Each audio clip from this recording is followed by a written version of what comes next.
Embody your feminine energy isn't to box yourself into gender norms. It isn't to adhere to moderated dictations of what feminine etiquette is, and nor is it to buy into capitalistic associations of what femininity is.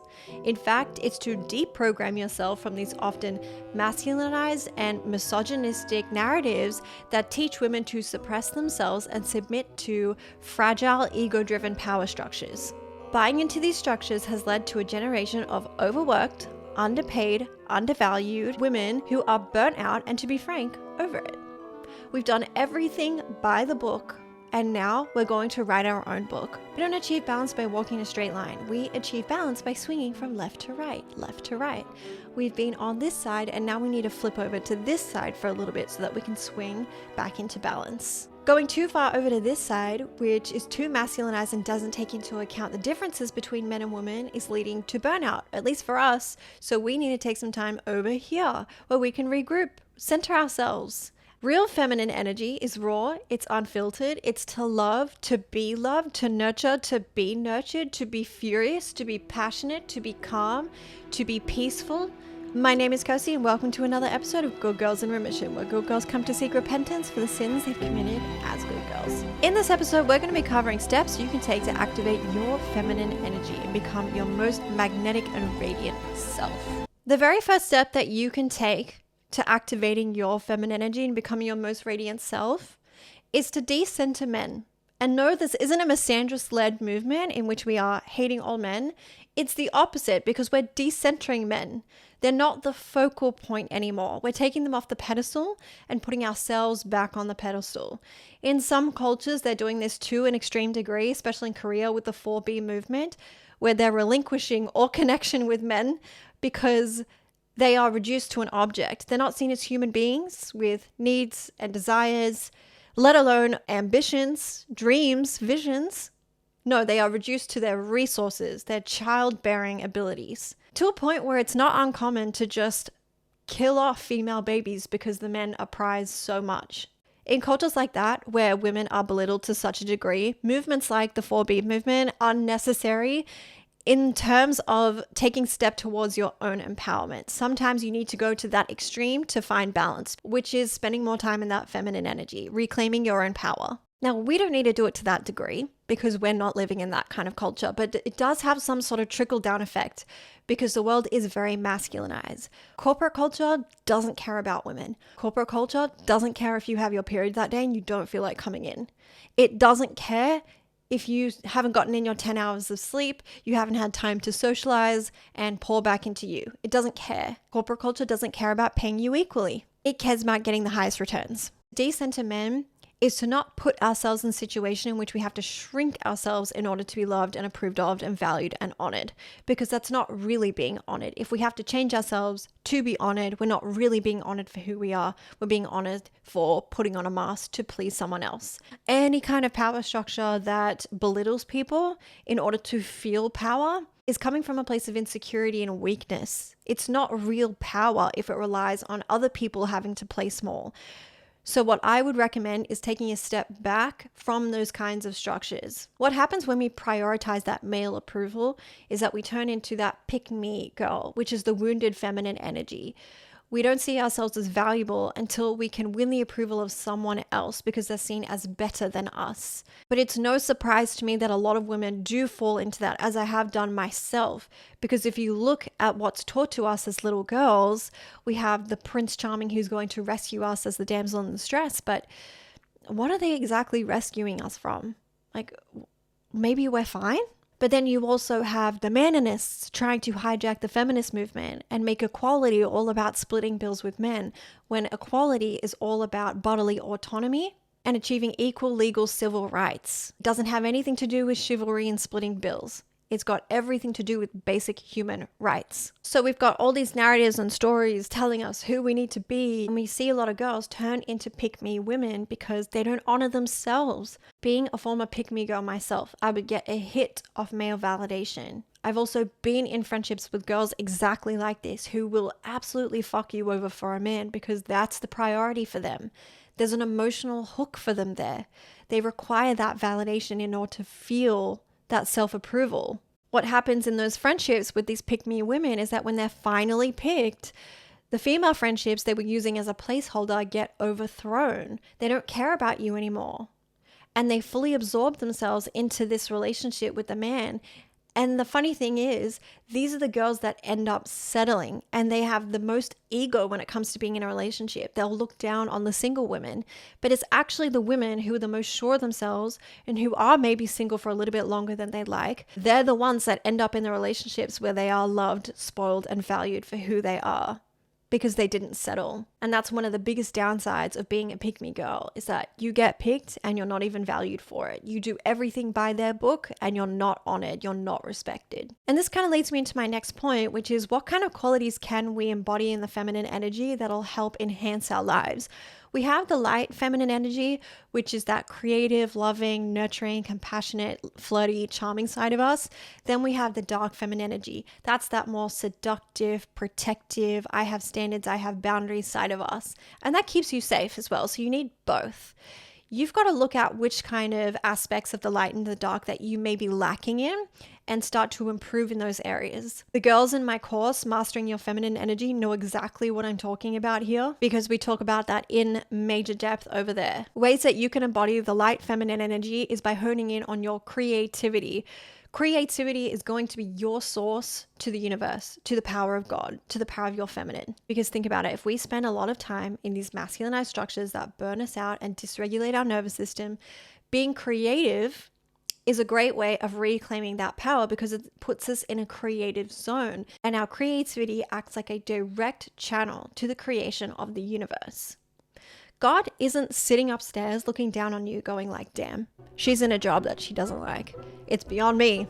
I don't know how to do it. The world's fucked. God did not create worlds, universes, life to just look at you and be like, well, shit, I don't know how to help that one. She's a lost cause.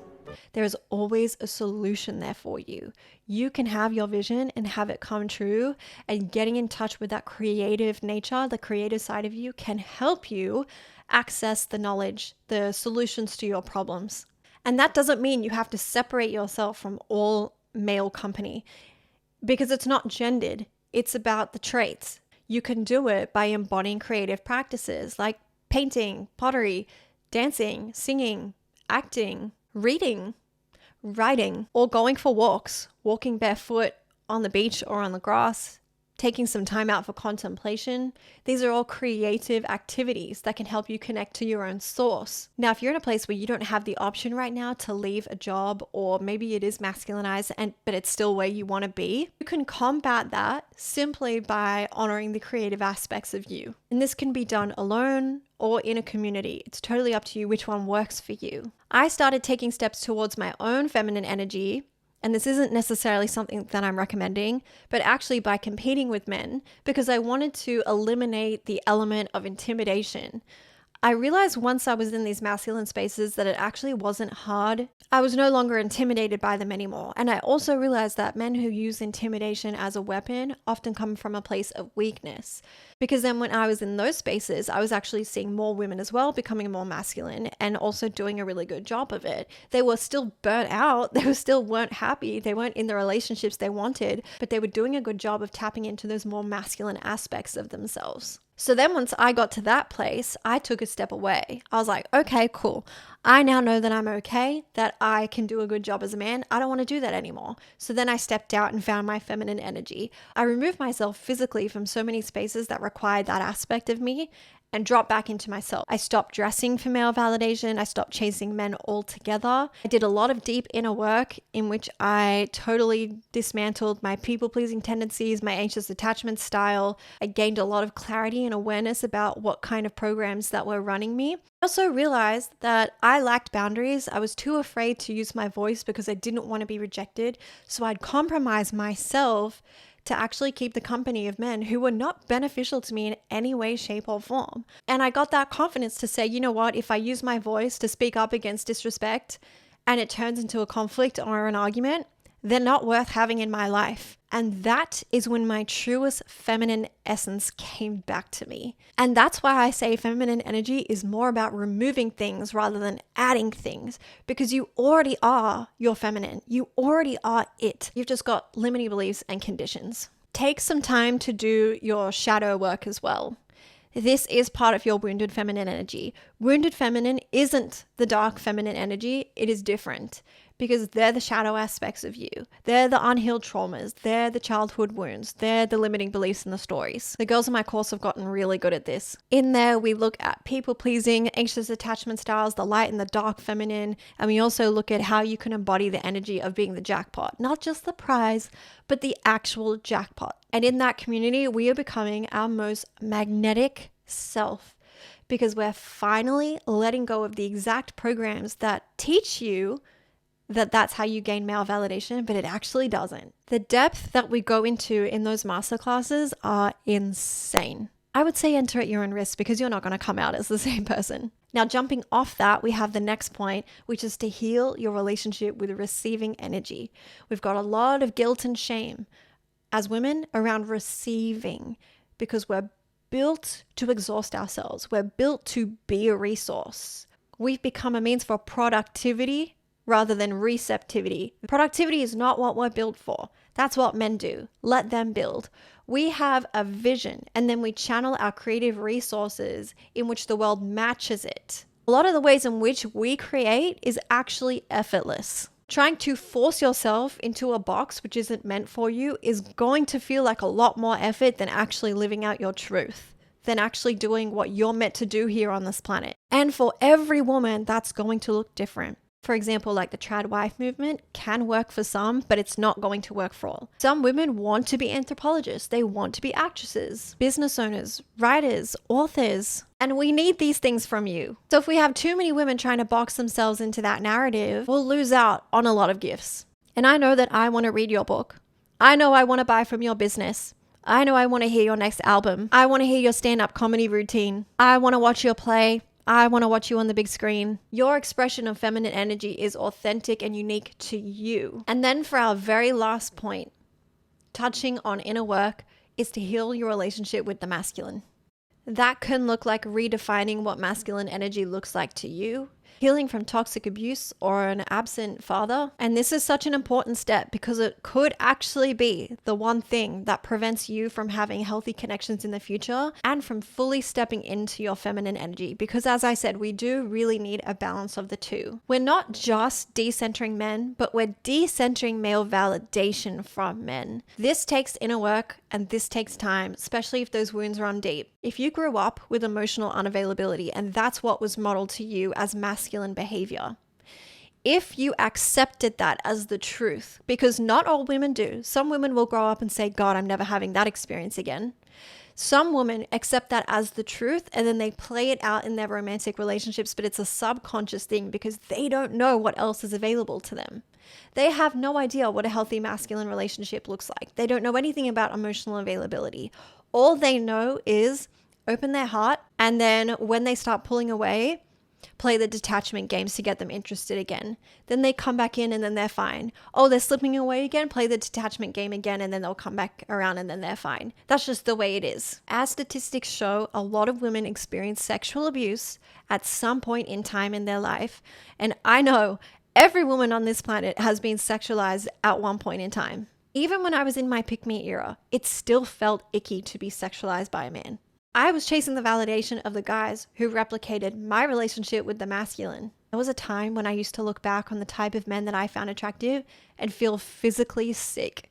I felt legitimately ill, so much shame and embarrassment in the type of men that I dated. I don't anymore though, because now I thank them, recognizing that they were an important step on the journey. And honestly, without them, I would never have awakened to my own power. That I can actually choose men who are kind, who are respectful, who are not misogynistic, who don't objectify women. And that's something that you can achieve too when you integrate those parts of the masculine that have harmed you, because I know this will be a problem with a lot of women. To conclude, it is totally up to you whether you want to make this life work for you or against you. I'm here to tell you and clear up the rumors and let you know that life here is working for you, including the negative circumstances. In fact, especially the negative circumstances, because they're waking you up to your own trapped emotions that are blocking you from the things you want coming to you easily and naturally. The things that you want, those desires that you've been gifted, came from God Himself. They're there for a reason. They're not for you to ignore and to sleep on. If you can get on board with the universe and work with it and make it work for you, you will get there. The girls in my community, the girls in my course and my community know, take time to do the inner work, connect with your divinity, and everything you want comes naturally and easily. That's the whole point in being a magnetic woman, is that when you clear those conditionings, you become a clear channel for what you want to come easily. If you'd like to know more about it, I've got a link in the description, and I've got free resources for you there as well to get you started on your journey. Thank you so much for joining me on this episode, and I'm looking forward to seeing you soon. Bye.